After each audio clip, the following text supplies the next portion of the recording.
How are we doing, folks? Your host Moose here on the Pitt Panthers Football Network as we bring you our Season 5, Week 8 around the NCAA recap show. Your Pitt Panthers coming off a tighter than they would like victory over Virginia Tech, 26-20.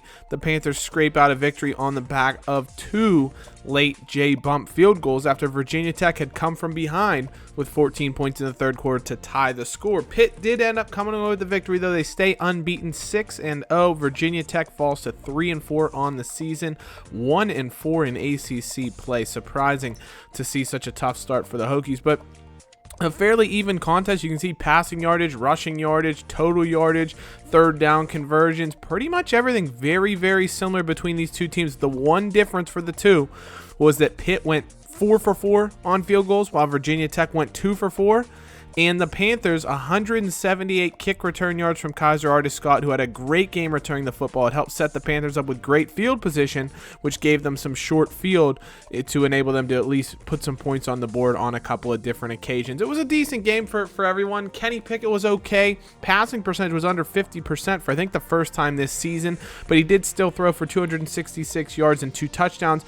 2 interceptions, though, as per usual, helping Virginia Tech to stay in the game. Pitt also did have 2 fumbles running the football, but they weren't able to, or I should say they didn't turn them over. And the rushing game as a whole really struggled. Sibley and London both averaged under 3 yards a carry. Their best runner on the day was Kenny Pickett, and he averaged like 3.2 yards a carry on 10 carries. So not a great day overall for the Panthers on the ground. Through the air, Jay Keys, another solid performance, 7 for 89, and had, of course, the big catch at the end of the game to help seal the victory, even if though he didn't have the game-winning catch. Paul Lease, 3 catches for 47 and a touchdown. KJ Welsh, really big day for him, 4 catches for 82 yards and a touchdown on that bubble screen that looked very, very beautiful. It was a great play to watch him weave his way down the field, get some great blocking downfield, and turn it into a nice play. And same thing with the defense. Nobody really was a superstar today. Chase Pine had 9 tackles, 2 for a loss, probably his best game, leading the Panthers defense from the middle linebacker position.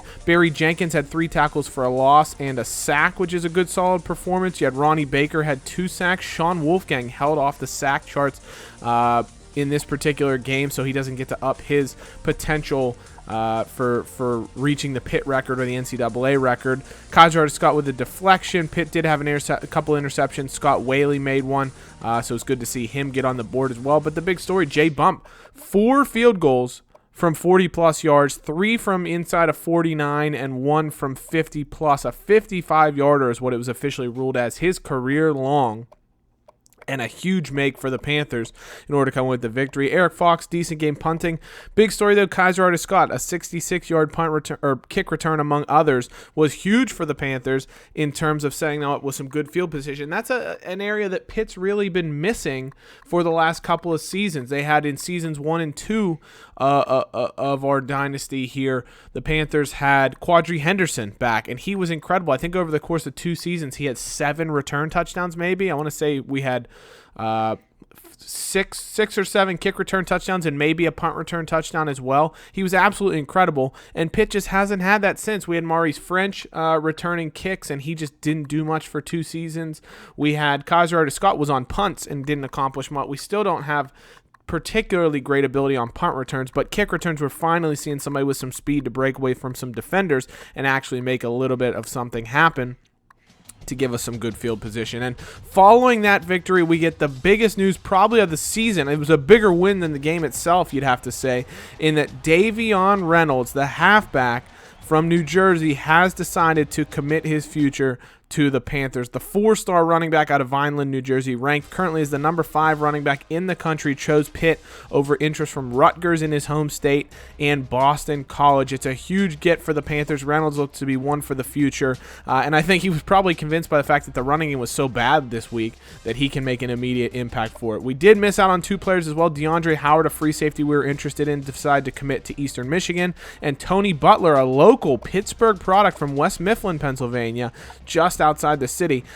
decided to go to Notre Dame. So big prospect move there. Davion Reynolds, we get our first initial scouting on him, and it comes out that he's already projected up to 80 overall. Looks to be a very good catcher out of the backfield, and with ace speed and 93 return ability, I think he could be a very good player for us, and one that could potentially take over for Kaiser Artis-Scott in the kick return game because he's got great elusiveness as well. Howard, we finished scouting him. He comes out as a 69 overall, which isn't bad. I mean, we need some depth, and we were looking to just add a little bit of depth in the secondary. Howard looked like a good prospect. I liked his size. I liked his abilities, but he chooses to go to Eastern Michigan. We do miss out on what looks like a very good player in Tony Butler, though. 86 block shedding, 80 power moves, good tackling, good speed already. So he's projected 77 overall at defensive end. We miss out on him, but, you know, it's a tough loss to lose a local player like that.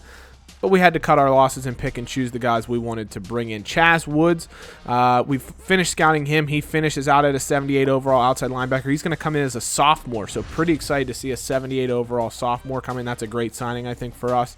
Daniel Warren, 78 overall. We take a look at him. 92 speed, 81 spec catch, 81 route running. I think he's going to be a very good player for us. He's also got 93 carrying, which means we could even use him on the jet sweeps and things like that because he should be able to hold onto the football through any kind of extended contact and what have you. So good signing so far for us. I think the jewel of the class has to be Davion Reynolds, no doubt about it. So a big signing for the Panthers, and we should have 6 or 7 scholarships still available as we look forward to the end of the season, the guys we want to bring. I think we have 7 scholarships available as it stands right now because we'll have 13 to offer. As long as nobody transfers or leaves the program, we'll have 13 available scholarships, and we've signed 6 guys already. Around the ACC, some big games. Clemson with a big win. Florida State escapes NC State 30-27. Miami uses 2 fourth-quarter touchdowns and 21 total unanswered points to come back and beat UNC in Chapel Hill and keep their slim ACC Coastal Division hopes alive. And Virginia Tech 3-1 in the Coastal now as they blow out Virginia, who will be playing this week for a big win there. That could set up a matchup in a couple of weeks with the Yellow Jackets potentially for the ACC Coastal Division title if they can keep things up. Around the country, though, Texas stays unbeaten and number 1 in the country. They knock off fellow unbeaten West Virginia pretty easily in Morgantown 38-17. Army goes to 7-0, beating UConn 38-17. Oregon with an easy win. Penn State with an easy win. Bama blows out Arkansas 43-22. Another big game for De'Aaron King. LSU escapes Ole Miss 31-24. Big win for the Tigers to get continue on the right side of 500 as they've really struggled so far this season. And then Oregon State 42-35. They use 4 touchdowns from Artavis Pierce, their halfback, in order to outlast Arizona and stay unbeaten on the season. Very good start to the year for the Beavers. Oklahoma blows out Kansas. TCU 45-42 over Oklahoma State. Brennan Wooten with another spectacular game. I think 6 total touchdowns from him in this particular outing for the Horned Frogs, and they hold off any late comeback effort from Oklahoma State to be able to stay unbeaten, and they'll set up a big showdown coming up with Texas this week. Auburn also scored 2 late touchdowns, including one with just over a minute to play to knock Texas A&M from the ranks of the unbeatens 36-35. Huge victory there at Jordan-Hare Stadium. It's been a tough year for Auburn, but a big win there at least to keep their confidence going forward. Brent Meeks, senior cornerback from Notre Dame, had 3 interceptions for the Fighting Irish, and that'll be a team that Pitt will actually play in a couple of short weeks here, so a good notable player to take a look at there. Brennan Wooten for TCU, like we had already mentioned, had a gigantic day and ends up winning NCAA Offensive Player of the Week. Lucas Johnson, 6 touchdowns, over 300 yards for Georgia Tech, wins ACC Offensive Player of the Week. And Matt Soria with 2 ints and a forced fumble for Syracuse wins Defensive Player of the Week. Jawan Pass back to leading the Heisman race as it stands after another solid performance for him. Artavis Pierce, like we mentioned, for Oregon State, 4 touchdowns and over 200 yards in their win over Arizona, gets him into the conversation. And De'Aaron King is back in as well after a good solid performance. 5 total touchdowns in Alabama's victory over Arkansas. We look at the coaches poll. Not a ton of movement, just some shifting around between the 4 and 5 spots as Oregon leapt up to 4. Ohio State dropped back to 5 because they were off last week and haven't really played too tough of a schedule beyond their season opener against an Arkansas team that ended up being pretty bad. And then they beat Oklahoma, who now has 2 losses because they lost to Texas as well. Top 10's being shaken out with undefeated teams. Mizzou stays there at 10, so you see Oregon State jumps up to 12, a 6-spot leap because they're still unbeaten on the season. Army's up to 17, I believe. 19 maybe, with their 7-0 record. Yeah, there they are, 19. They jump up 5 spots, but they'll have their first real test of the season. They haven't played anybody to this point, and they'll take on Oklahoma away from home, and that should be a great matchup. West Virginia, you can see, drops to 24 with their loss to number 1 Texas. So a bit of moving around. Ole Miss out of the rankings, but otherwise not too many shifts from the action this past week. We do have the first BCS rankings of the season come out here. Of course, we don't use the BCS anymore. We use the College Football Playoff, but if the BCS was going to be in place, they'd have Texas, Bama, Pitt, and Washington in the College Football Playoff if we were to start it at this point today. But of course, we've got a lot of time left to play in the season, and Pitt doesn't even have the Coastal Division wrapped up. While there are a bunch of teams that you would have considered contenders already with multiple losses in the Coastal, Georgia Tech's been off to a great start, and they're a team that could challenge the Panthers potentially here in a couple of weeks. Over on the Atlantic side, Clemson looks to be the leaders in the clubhouse, but Louisville, Florida State, Boston College, all with 1 loss, looking to make claims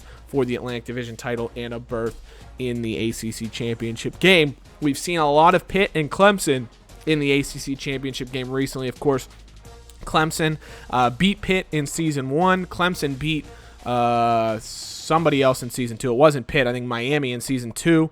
Season 3, Pitt beat Clemson. Then season 4, finally, we had a different team. It was Pitt against NC State, where the Panthers won, and Clemson and Pitt look like those top teams yet again. But around the country, some big games. Cal taking on Washington. Cal's been off to a great start of the season, 4-1 in the Pac-12 play already, and they look to continue to improve as they took on the undefeated Huskies in Seattle. Stanford takes on Oregon State, looking to knock them from the ranks of the unbeatens. Texas A&M got their first loss of the season handed to them last week. They'll look to bounce back against an LSU team that, they're 5-3, but they've been struggling. Their defense isn't great. Their offense isn't great, so I wouldn't be surprised to see Texas A&M upset LSU away from home. Oregon looking to stay unbeaten as they head to Arizona, who just narrowly lost to Oregon State last week in a tight battle. They'll look to take down the undefeated Ducks and keep their nose potentially pointed towards a Pac-12 championship game berth. ACC, some big games. FSU and Louisville looking to narrow down that ACC Atlantic Division field. Of course, Clemson's unbeaten over in that division.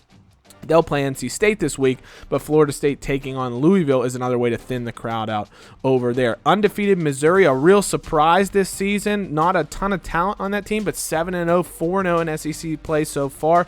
They'll take on South Carolina to potentially keep their unbeaten hopes alive for who knows, a surprise national title potentially. Same with Army, 7-0, looking to be a BCS buster. We don't have the BCS anymore, but of course that's more fun than saying College Football Playoff buster. So we'll see if the number 1 rushing offense in the country for Army can take down Oklahoma. That'll be an interesting matchup there between the two. And then game of the week, it has to be said, Texas taking on TCU.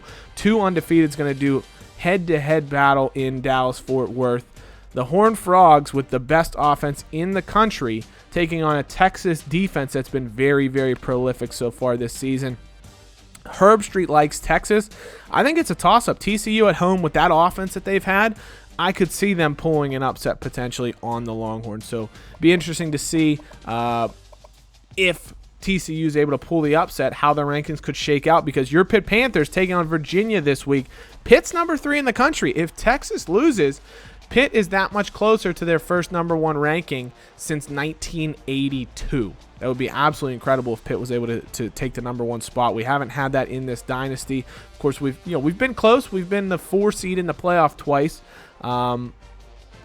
Or no, we were the 3 seed last year. So we've been the 3 and the 4 in the playoff a couple of times, but we've never had that number 1 spot. Who knows the way things may shake out here. And against Virginia, they've had a decent offense this season. Their defense has been terrible. Their offense has been good, but the problem for them is they're missing a ton of key players on the offensive side of the football and a bunch of starters. Ken Huffman, of course, their star halfback, probably the best player on their team. He's going to be out with a sprained elbow for 2 weeks, and they'll be missing Joe Reed, their top receiver, to a stress fracture in his foot for 3 weeks as well. They're also missing starting free safety Chris Jones to an injury as well. So a bunch of guys that'll be missing. You can see those are 3 of the guys that are in like their top 8 players on the team, and they're going to be out this week, including their top 2 players. So it's going to be very tough, you have to say, for the Cavaliers to compete with the Panthers when they're missing so many key weapons offensively. Sonny Abramson, he's been reinstated as the starter this year. Of course, he lost the job to Bryce Perkins, who came in as a grad transfer last year. He's got the starting job again now, and he's been much better than he was 2 years ago. He went from 11 touchdowns and 18 interceptions to now 18 touchdowns and 5 interceptions, but he still had some issues with accuracy. He's not very mobile, so if the Panthers can get pressure on him, force him into some bad throws, that'll be beneficial to the Pitt offense, especially because, you know, Virginia has 2 good backup running backs. They have Trey Johnson, who's still averaging 100 yards a game, even without Ken Huffman playing, who's at about 92 yards a game this season. A bit of a down year almost, you'd have to say, for Huffman. They do have Trey Johnson, who's a very good offensive player. They got Kevin Harmon, who's very, very quick as the sophomore running back that'll spell him. But this Virginia team more than likely is going to focus on an aerial attack. With Huffman out, they like to spread the ball around. They still have some good wide receiver talent, even with Joe Reed out of the offense, because they have Assis Dubois, they have Derek Stuckey, they have Calvin Ross as well, who I think is a very good underrated player, or excuse me, Curtis Ross from PA, actually, true freshman, 79 overall. So you know he comes in as a very good player, high pedigree, and I think he can make an impact in this game.